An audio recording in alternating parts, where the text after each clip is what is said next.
വ്യക്തമാണ്. എന്തായാലും മരിക്കൊമ്പനെ പൂട്ടാൻ വിശദമായ ചർച്ച 2:30 ന്യൂസ് 18 കാണാം. ഇപ്പോൾ പ്രതിപക്ഷ നേതാവ് വി.ഡി. സതീശൻ മാധ്യമങ്ങളെ കാണുന്നുണ്ട്. തത്സമയം അല്ലാത്ത OEMന്റെ ഓതറൈസ്ഡ് വെണ്ടർ അല്ലാത്ത സ്രിക് എന്ന കമ്പനിക്ക് ഈ ടെൻഡർ നിബന്ധനകൾ ലംഘിച്ചുകൊണ്ട് എന്തിന് വർക്ക് അവാർഡ് ചെയ്തു?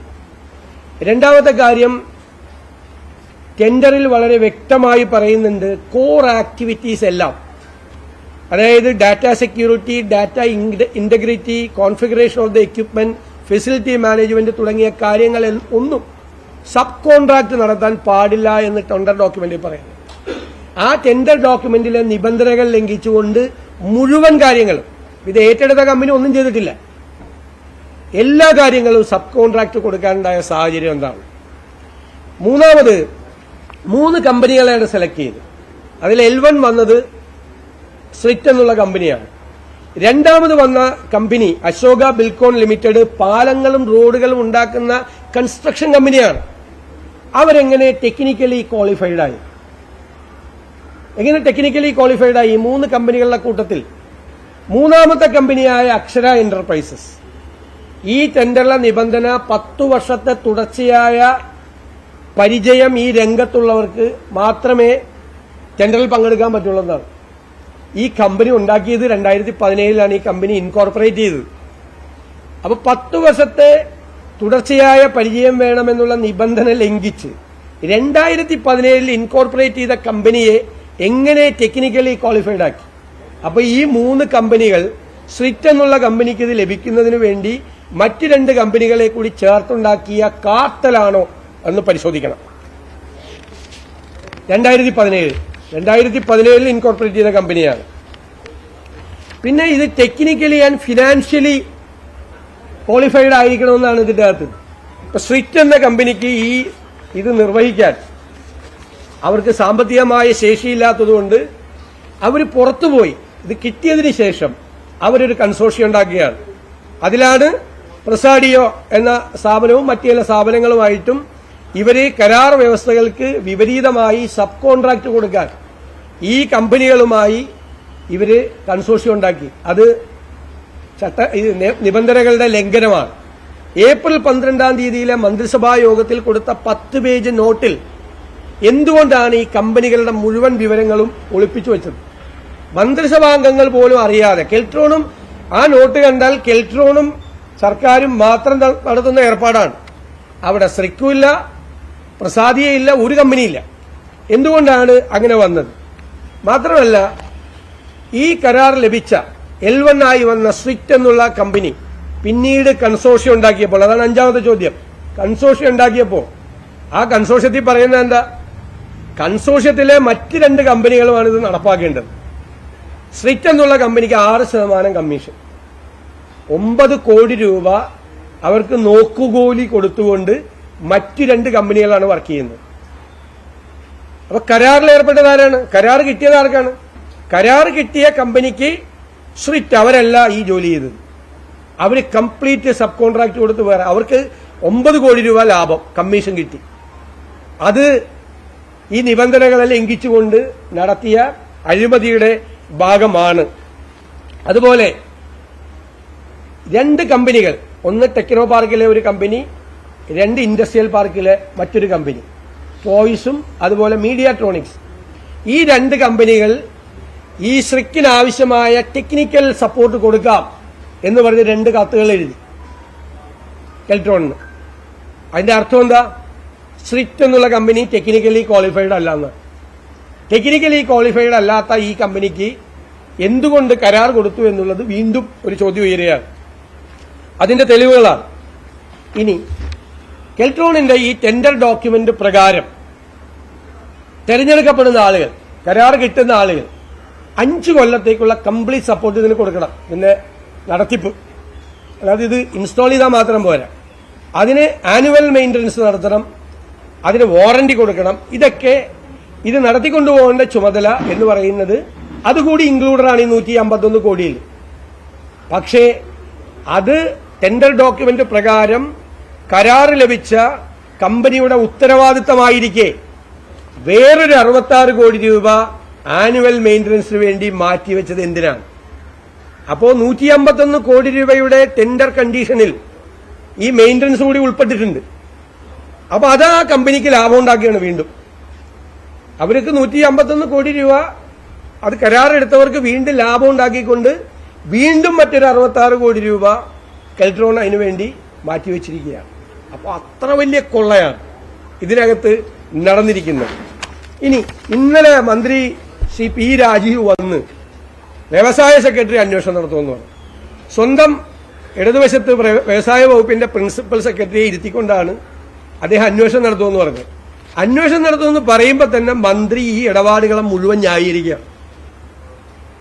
വ്യവസായ മന്ത്രി ഈ ഇടപാടുകളെ മുഴുവൻ അഴിമതിയില്ല എന്ന് പറഞ്ഞ് ന്യായീകരിക്കുന്ന ഒരു കേസിൽ തൊട്ടപ്പുറത്തിരിക്കുന്ന വ്യവസായ വകുപ്പിന്റെ പ്രിൻസിപ്പൽ സെക്രട്ടറി എന്തന്വേഷിക്കാനാണ്? മന്ത്രിയുടെ നിഗമനം തെറ്റാണ്, ഇവിടെ അഴിമതി നടന്നിട്ടുണ്ട് എന്ന് ഒരു റിപ്പോർട്ട് കൊടുക്കാൻ പറ്റുമോ? വ്യവസായ സെക്രട്ടറി, മന്ത്രിയുടെ കീഴിൽ പ്രവർത്തിക്കുന്ന വ്യവസായ വകുപ്പ് പ്രിൻസിപ്പൽ സെക്രട്ടറിക്ക് പറ്റുമോ? അപ്പോ കണ്ണിൽ പൊടിയിടാനുള്ള തന്ത്രങ്ങളുടെ ഭാഗമാണ്. ഒറ്റ ചോദ്യത്തിന്, ഞാനോ ശ്രീ രമേശ് ചെന്നിത്തലയോ ഉയർത്തിയ ഒരു ചോദ്യത്തിന് പോലും കെൽട്രോണിന്റെ ചുമതലയുള്ള വ്യവസായ മന്ത്രി മറുപടി പറഞ്ഞില്ല. കെൽട്രോണിന് ഇങ്ങനൊരു ചുമതലക്കാരനുണ്ടെന്ന് ഒരാഴ്ച കഴിഞ്ഞപ്പോഴെങ്കിലും മനസ്സിലാക്കാൻ കഴിഞ്ഞതിൽ ഞങ്ങൾക്ക് വലിയ സന്തോഷമുണ്ട്. ഞങ്ങളോർത്ത നാഥനില്ലാത്തൊരു സ്ഥാപനമാണ് ഈ പൊതുമേഖലാ സ്ഥാപനമായ കെൽട്രോൺ എന്നാണ്.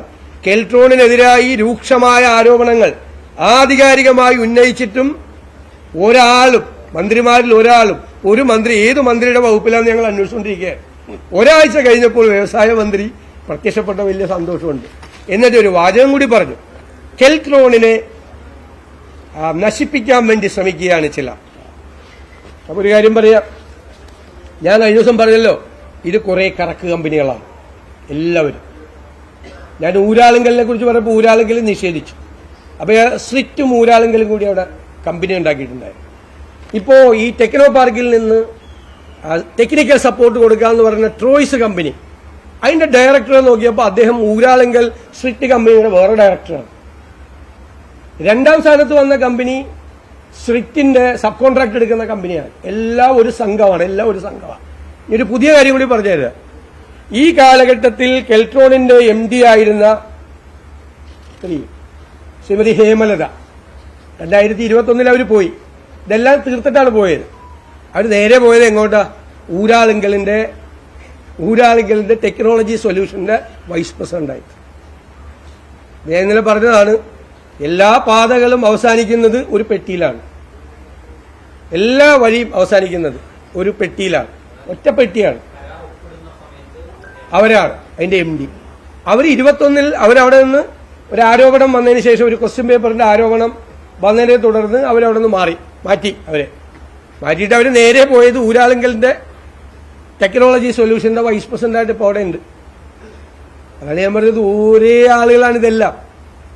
ഇത് മുഖ്യമന്ത്രിയുടെ ഓഫീസുമായി ബന്ധമുള്ള, മുഖ്യമന്ത്രിയുടെ കണ്ണൂരിലെ സംവിധാനങ്ങളുമായി ബന്ധമുള്ള ആളുകളാണ് ഇതിനകത്ത് മുഴുവനുള്ളത്. അങ്ങോട്ടും ഇങ്ങോട്ടും ഒക്കെ പോയി കഴിഞ്ഞാൽ ഒരുമിച്ച് ടെൻഡർ കൊടുക്കുക. ഈ 3 കമ്പനികളുടെയും കൂടി ടെൻഡർ ഒരു സ്ഥലത്തിരുന്ന് എഴുതി കൊടുത്തിരിക്കുന്നതാണ്. അപ്പോൾ പറയാണ്, MO ഹസൻ ഒരു 151 കോടി രൂപയ്ക്ക് കൊടുക്കുക, VD സതീശൻ 175 കോടി രൂപയ്ക്ക് കൊടുക്കുക, അപ്പുറത്തിരിക്കുന്ന മൂന്നാമത്തെ ആൾ ഒരു 200 കോടിക്ക് കൊടുക്കുക. MO ഹസന് ഉറപ്പായല്ല. നമ്മൾ 3 പേരും കൂടി തീരുമാനിക്കുകയാണ്, 151, 175, 200. അപ്പൊ ഞങ്ങൾ 3 പേരും കൂടി ടെൻഡർ കൊടുക്കുന്നു. ഇത് ഉറപ്പായില്ലേ? ഇതാണ് കാർട്ടൽ ഫോർമേഷൻ, കൃത്യമായിട്ടുള്ള കാർട്ടൽ ഫോർമേഷൻ. പരസ്പര ബന്ധമുള്ള ആളുകളാണ്. UDF ചെയർമാനായ ഞാനും UDF കൺവീനറായ MM ഹസനും തമ്മിൽ ബന്ധമുള്ളതുപോലെ പരസ്പര ബന്ധമുള്ള കമ്പനികളാണ് ഇത് കൊടുത്തിരിക്കുന്നത്. എല്ലാവരെയും നോക്കിക്കഴിഞ്ഞാൽ, ഇതിന്റെ ഡയറക്ടർമാരെ പരിശോധിച്ചു കഴിഞ്ഞാൽ എല്ലാം പരസ്പര ബന്ധമുള്ള ആളുകളാണ്. ഇതെല്ലാം ഇതുപോലത്തെ ഒരു അഴിമതി കേരളം കണ്ടിട്ടില്ല. അതുപോലത്തെ പച്ചയായ അഴിമതിയാണ്. ഞങ്ങൾ ഉയർത്തുന്ന ഒറ്റ ക്വസ്റ്റ്യൻ, ഒരു ചോദ്യത്തിന് ഈ ഭരണത്തിലിരിക്കുന്ന ഈ മുഖ്യമന്ത്രി മുതൽ താഴെത്തട്ടിലുള്ള ആരെങ്കിലും ഒരു ഉത്തരം പറഞ്ഞോ? ഏതെങ്കിലും ചോദ്യത്തിന്? ഇന്നലെ വ്യവസായ മന്ത്രി പറഞ്ഞോ? ഏതെങ്കിലും ചോദ്യത്തിന് ഉത്തരം പറഞ്ഞു? ഒരു ചോദ്യത്തിന് ഉത്തരം പറഞ്ഞില്ല. അതുകൊണ്ട് സമഗ്രമായ അന്വേഷണം ഈ കാര്യത്തിൽ നടക്കണം എന്ന് ഞങ്ങൾ ആവശ്യപ്പെടുന്നു. അന്വേഷണത്തിന്റെ പരിധിയിൽ ഞങ്ങൾ ഉയർത്തുന്ന പ്രധാനപ്പെട്ട ഈ 7 ചോദ്യങ്ങൾ കൂടി ഉൾപ്പെടുത്തണം എന്നും ആവശ്യപ്പെടുകയാണ്. അതാണ്.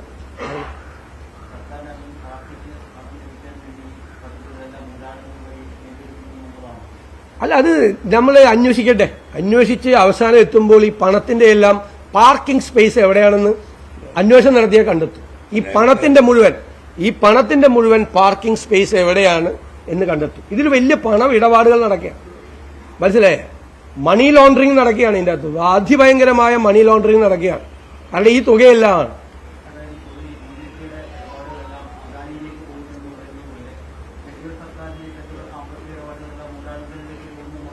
അന്വേഷിക്കട്ടെ, അന്വേഷണം നടത്തട്ടെ. ഞങ്ങളുടെ കയ്യിൽ കിട്ടിയ തെളിവുകൾ, ഇന്നലെ എന്താ മന്ത്രി പറഞ്ഞത്? എല്ലാ തെളിവുകളും ഉണ്ടായിരുന്നില്ലല്ലോ. ടെൻഡർ ഡോക്യുമെന്റ് ഉണ്ടായിരുന്നോ? കെൽട്രോണിന്റെ സൈറ്റിലുണ്ടായിരുന്നോ? ഒരു ഡോക്യുമെന്റ് ഉണ്ടായില്ല. ഞാൻ കാശ് കൊടുത്താ വാങ്ങിച്ചത് വേറെ സൈറ്റിൽ നിന്ന്. ഇവർ വിചാരിച്ച് കെൽട്രോണിന്റെ സൈറ്റിൽ നിന്ന് ടെൻഡർ ഡോക്യുമെന്റ് ഇവർ ഡിലീറ്റ് ചെയ്ത് കളഞ്ഞാൽ പിന്നെ ഇത് ആർക്കും കിട്ടില്ലെന്ന് വിചാരിച്ചത്. അതൊക്കെ വേറെ സൈറ്റുകളുണ്ട്.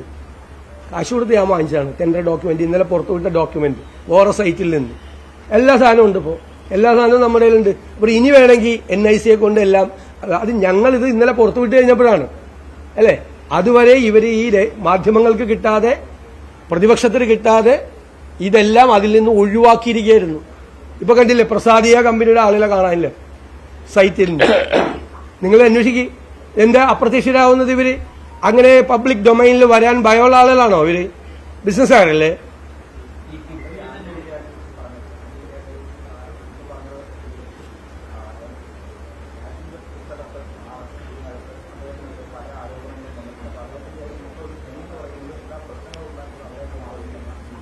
രാജീവൻ പുത്തലത്ത് എന്ന് പറയുന്ന ഉദ്യോഗസ്ഥരെതിരായിട്ട് കുറേ ആരോപണങ്ങൾ വന്നിട്ടുണ്ട്. ആ ആരോപണങ്ങളെല്ലാം അന്വേഷിക്കാൻ പറഞ്ഞിട്ടുണ്ട്. അതിന്റെ അന്വേഷണം നടക്കുന്നുണ്ട്. അത് ഇതുമായിട്ട് എങ്ങനെ ബന്ധമുണ്ടാണ്? ഇതുമായിട്ട് ബന്ധമുണ്ടെങ്കിൽ ഈ AI ക്യാമറയെ കുറിച്ച് വിജിലൻസ് അന്വേഷണം നടത്തുന്നുണ്ട് എങ്കിൽ എന്തിനാണ് മന്ത്രിസഭ വിജിലൻസ് അന്വേഷണം നടത്തുന്ന ഒരു പദ്ധതിക്ക് അനുമതി നൽകിയത്? എന്തുകൊണ്ട് ആന്റണി രാജു മന്ത്രിസഭയിൽ ഏപ്രിൽ 12-ാം തീയതി വെച്ച നോട്ടിൽ ഈ വിഷയത്തെക്കുറിച്ചൊരു വിജിലൻസ് അന്വേഷണം നടക്കുന്നുണ്ട് എന്ന് 10 പേജുള്ള നോട്ടിൽ എന്തുകൊണ്ട് പരാമർശിച്ചില്ല? വിജിലൻസ് അന്വേഷണം നടക്കുന്ന ഒരു കേസിൽ, ഒരു പ്രോജക്റ്റിൽ, ആ പ്രോജക്റ്റ് ഇത്ര ആഘോഷപൂർവ്വം മുഖ്യമന്ത്രി ഉദ്ഘാടനം ചെയ്തെന്തിനാണ്? 3 ചോദ്യങ്ങൾക്ക് മറുപടി പറഞ്ഞു. വിജിലൻസ് അന്വേഷണം നടക്കണമെങ്കിൽ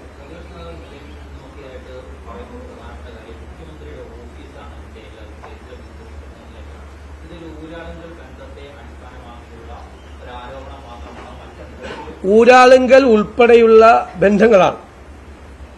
ഇതെല്ലാം സ്വർണ്ണക്കള്ളക്കടത്തിന്റെ കേന്ദ്രം അവിടെയായിരുന്നു. ലൈഫ് മിഷൻ അഴിമതിയുടെ കേന്ദ്രം അവിടെയായിരുന്നു.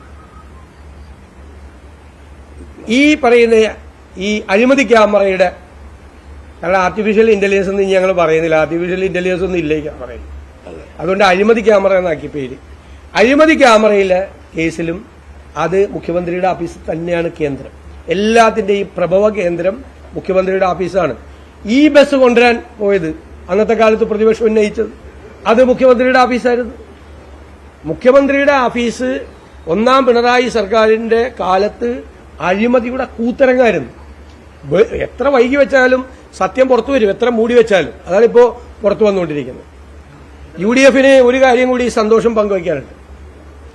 അതായത് റെയിലിന് ശേഷം, സമരത്തിന് ശേഷം UDF ഏറ്റെടുത്ത വലിയൊരു സമരമായിരുന്നു ബഫർ സോൺ. ബഫർ സോണിൽ സർക്കാർ, ബഫർ സോണിൽ ജനവാസ കേന്ദ്രങ്ങളെ ബഫർ സോണിൽ ഉൾപ്പെടുത്താം എന്ന സർക്കാരിന്റെ തീരുമാനം, ഉമ്മൻചാണ്ടിയുടെ സർക്കാരിന്റെ തീരുമാനത്തിന് വിരുദ്ധമായ തീരുമാനമാണ് പിണറായി സർക്കാർ എടുത്തുകൊടുത്തത്. അതിന്റെ ഭാഗമായിട്ടാണ് ബഫർ സോണിൽ എല്ലാ നിർമ്മാണ പ്രവർത്തനങ്ങളും തടയുന്ന സാഹചര്യം ഉണ്ടായത്. അതിനെതിരായി UDF നടത്തിയ ശക്തമായ സമരമാണ് ആദ്യത്തെ തീരുമാനത്തിൽ നിന്ന് സർക്കാരിനെ പിന്തിരിപ്പിക്കാനും ഏകദേശമൊക്കെ കൃത്യമായ രീതിയിൽ, മുഴുവനല്ല, കൃത്യമായ രീതിയിൽ 2-3 പ്രാവശ്യം മാറ്റി മാറ്റി എഴുതിയതാണെങ്കിലുള്ള ഡോക്യുമെന്റുകളെല്ലാം സുപ്രീം കോടതിയിൽ സമർപ്പിക്കാൻ സർക്കാരിനെ നിർബന്ധിതമാക്കിയത് UDFന്റെ നിയമസഭയ്ക്കകത്തും പുറത്തുവിടുത്ത ശക്തമായ നിലപാടും സമരങ്ങളുമായിരുന്നു. അത് ഇന്നിപ്പോ സുപ്രീം കോടതി വിധി ആശ്വാസകരമാണ്. നിർമ്മാണ പ്രവർത്തനങ്ങളെയും സാധാരണക്കാരെയും കൃഷിയെയും ബാധിക്കാത്ത കാര്യങ്ങളാണ്. പക്ഷെ അതിൽ ചില അവ്യക്തതകൾ കൂടിയുണ്ട്. ആ അവ്യക്തതകൾ കൂടി പരിഹരിക്കാനുള്ള, കാരണം ഈ ബഫർ സോണിൽ മറ്റ് ആക്ടിവിറ്റികളെ കുറിച്ച് കൂടി കൃത്യമായിട്ടുള്ള ഒരു കാര്യങ്ങൾ കൂടി കൃത്യമായിട്ട് വേണം. അതുകൂടി സർക്കാർ മുൻകൈയെടുത്ത് ക്ലാരിഫിക്കേഷൻ സുപ്രീം കോടതിയിൽ നിന്ന് വേണം. എസ് എ ക്യാമറ വിവാദത്തിൽ മാധ്യമങ്ങളെ കാണുകയായിരുന്നു പ്രതിപക്ഷ നേതാവ് V D Satheesan. A camera വിവാദം സമീപകാലത്ത് കേരളം കണ്ട ഏറ്റവും വലിയ പച്ചയായ നിയമലംഘനമാണ്, വലിയ അഴിമതിയാണെന്നുള്ള കാര്യമാണ് പ്രതിപക്ഷ നേതാവ് വ്യക്തമാക്കിയിരിക്കുന്നത്. ഏറ്റവും